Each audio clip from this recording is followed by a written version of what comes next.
Pile ou face, votre podcast avec Gaspard Martel.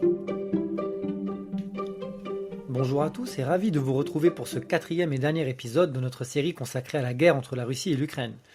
Dans les épisodes précédents et pour rappel, nous avons passé en revue l'histoire commune et imbriquée de ces deux pays, les éléments déclencheurs du conflit qui a pris une ampleur mondiale avec le bilan humanitaire dramatique, qui continue d'ailleurs de s'alourdir à l'heure où on se parle, et nous avons également pu voir comment l'absence de stratégie et de tactique claire du camp occidental, quand la Russie, elle, a tout son temps, a généré la guerre d'usure qui se joue encore aujourd'hui. Et enfin, comment cette guerre n'aura finalement aucun réel gagnant. Alors pour conclure, et dans ce dernier épisode, on vous propose de se projeter sur la suite.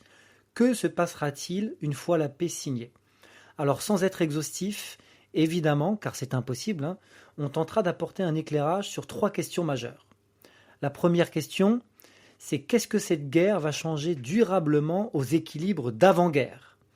La seconde, quels sont les réalignements géopolitiques, les leçons stratégiques et les nouveaux rapports de force qui émergent ? Et enfin, la rupture entre la Russie et le bloc occidental est-elle définitive ou un avenir est-il encore possible ou en tout cas souhaitable ?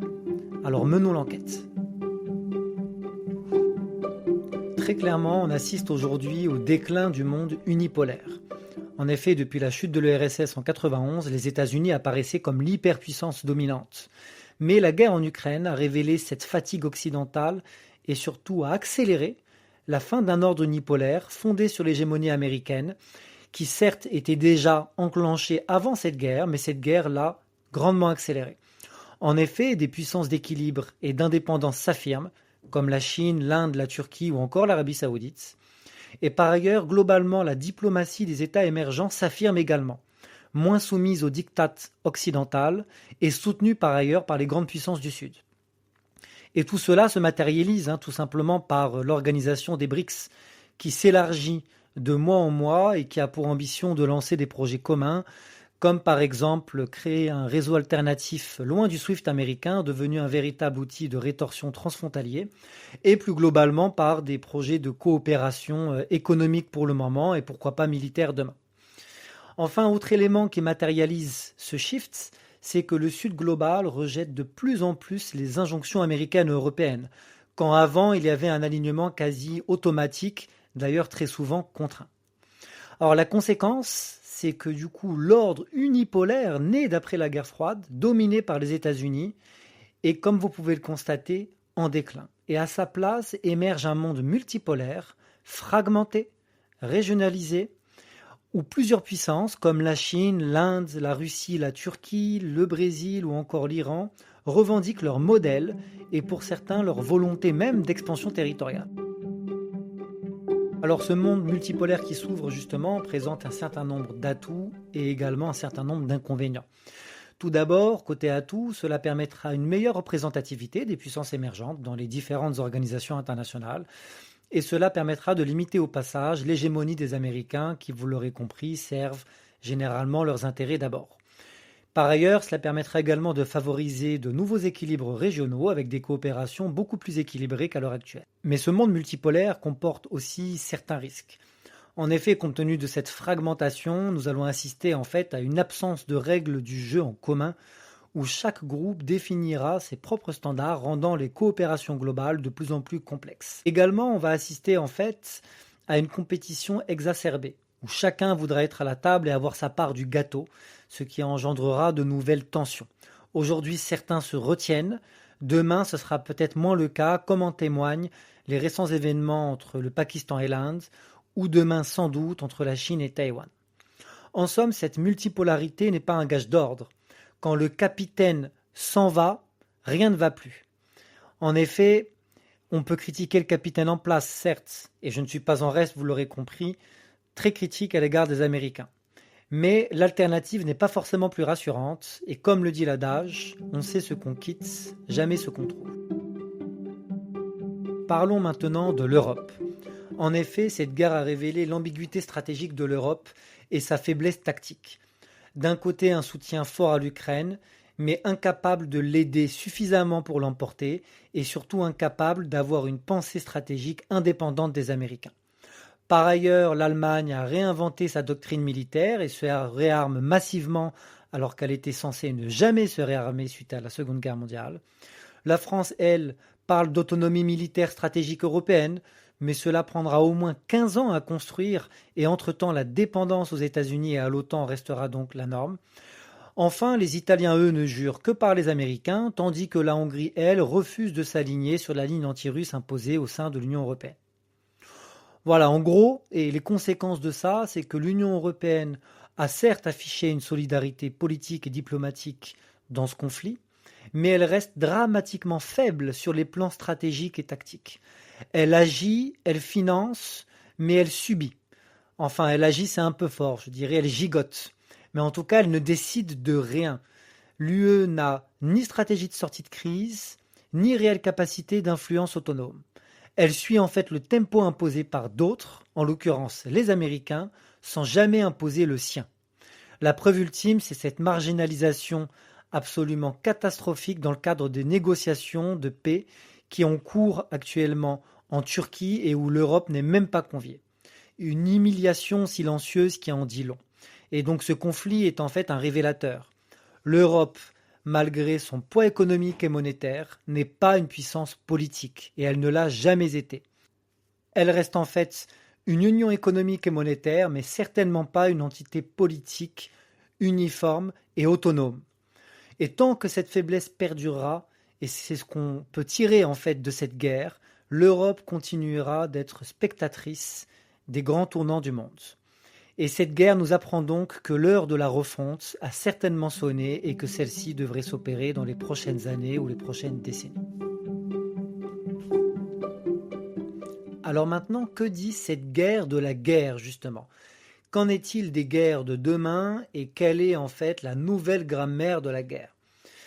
Eh bien, en fait, cette guerre entre la Russie et l'Ukraine aurait pu marquer le retour en force de la guerre classique.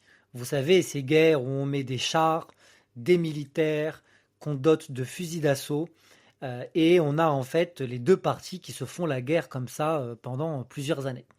Mais en réalité, on a pu constater ici que ce modèle est épuisé et coûte beaucoup trop cher. Alors même si tous les pays se réarment massivement, États-Unis, Chine, Russie et Europe en tête, en réalité, derrière cette frénésie de réarmement, le constat qui s'impose, c'est que la guerre traditionnelle est devenue beaucoup trop coûteuse, beaucoup trop risquée et surtout semble ne même pas être décisive. Et donc, on va émerger progressivement vers deux types de guerres. Le premier modèle de guerre, c'est un petit peu celui qu'on voit malheureusement actuellement, c'est une guerre plutôt classique, mais on va appeler ça une guerre du fait accompli, plutôt une politique du fait accompli. On va assister de plus en plus à des guerres éclairs, ultra-violentes. Pourquoi éclairs ? Pourquoi ultra-violentes ? Éclairs pour éviter l'enlisement, comme ça a été le cas de la Russie, et ultra-violentes parce que maintenant tout le monde s'est réarmé massivement. Et donc en fait, ça va générer ce nouveau pattern de guerre éclair avec une ultra-violence. Et le deuxième modèle de guerre vers lequel on s'oriente, qui lui aura tendance à être beaucoup plus généralisé parce qu'il coûte beaucoup moins cher, son coût d'opportunité est beaucoup plus bas, avec pourtant sur le long terme une possibilité d'atteindre des résultats assez significatifs, c'est l'utilisation en fait, de tous les moyens asymétriques. Que ce soit les cyberattaques, que ce soit des mesures de coercition économique, que ce soit de la désinformation, que ce soit même, vous l'avez vu entre l'Inde et le Pakistan, des restrictions autour de l'eau. L'Inde a en fait des énormes barrages qui sont sur son territoire et qui, quand elle les ferme, coupent totalement l'alimentation en eau du Pakistan. On fera d'ailleurs un podcast là-dessus, je vous invite vraiment à l'écouter quand il sortira, un podcast sur l'eau, parce que c'est vraiment, à l'instar des métaux rares d'ailleurs, un enjeu stratégique pour les prochaines décennies et même les prochains siècles. On referme la parenthèse. Vous l'aurez compris, ce modèle de guerre asymétrique, c'est vraiment ça qui va émerger dans les prochaines années. Chers amis, il est l'heure de conclure. Cette guerre marque, vous l'aurez compris, un basculement. Elle ne se résume en fait pas simplement à un conflit territorial entre la Russie et l'Ukraine. Elle referme une époque, celle de l'après-guerre froide, de l'hyperpuissance américaine, du droit international comme boussole et va transformer durablement la manière dont les États vont se faire la guerre. Dans ce monde qui bascule, une question demeure. La rupture avec la Russie est-elle définitive ? Alors à l'heure du jour, la tendance semble être en effet à la rupture, mais la géographie, l'histoire et la lucidité stratégique suggèrent évidemment autre chose. En effet, la Russie va rester dans notre réalité géographique. C'est notre voisin, ça l'a été hier, ça l'est aujourd'hui, ça le sera encore demain. Il suffit d'ouvrir une carte pour s'en rendre compte. Évidemment, la Russie ne va pas disparaître. Donc tôt ou tard, il faudra rouvrir ce canal avec Moscou. Encore une fois, non pas par naïveté, mais parce qu'il en va de notre autonomie, de l'autonomie de l'Europe, il en va de la sécurité de l'Europe et de notre capacité à peser dans le monde qui vient. En effet, laisser la Russie dériver totalement vers la Chine, c'est abandonner une partie de l'équilibre européen et nier que la Russie sera toujours notre voisin par la force de la géographie, encore une fois. Et le nier, ce serait une erreur stratégique majeure.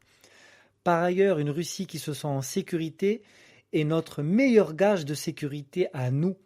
Et donc, il faudra un accord qui va permettre de sécuriser les différentes parties de ce conflit, tout en permettant également de renouer dès maintenant avec la Russie. En effet, c'est le sens de l'histoire, comme le déclarait d'ailleurs un certain Charles de Gaulle en 1959. C'est l'Europe, de l'Atlantique à l'Oural, qui décidera du destin du monde. Alors à nous maintenant de décider collectivement et surtout à nos dirigeants occidentaux et notamment européens de décider si cette vision est en fait un simple souvenir ou un cap. Ainsi s'achève notre série Russie-Ukraine. Nous avons pris un immense plaisir à discuter et à réfléchir avec vous et formons ensemble ici le vœu que les bombes et les morts cessent prochainement. Merci de nous avoir écoutés. La pièce est entre vos mains. Pensez à vous abonner, à partager, à commenter et on se retrouve autour d'autres épisodes et de thématiques pour décrypter le monde qui nous entoure.